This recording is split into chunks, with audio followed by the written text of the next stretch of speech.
Welcome to Let Me Fix This. Enjoy the video. You start by taking firm control. Press the clutch fully and apply the brake progressively to manage speed. Once slowed, downshift one gear at a time to use engine braking. This reduces brake wear and stabilizes the car. Make sure to feel the clutch bite so you can modulate it smoothly. You want the engine RPM to rise slightly as you release the clutch. This prevents lugging.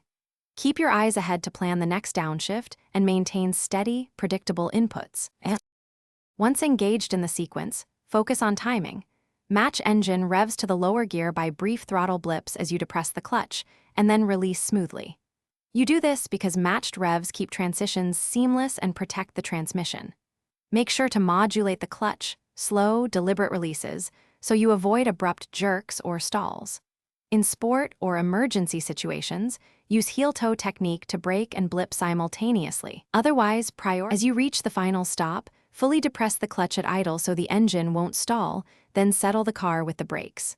Once stopped, apply the parking brake and shift into neutral or first gear if parked on an incline. Turn off the engine only after you're secure.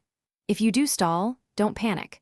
Restart, hold the clutch in, and repeat the approach with gentler clutch release and slightly higher revs. That troubleshooting step prevents repeated stalls and builds confidence. Thanks for watching. If you found this helpful, don't forget to like and subscribe.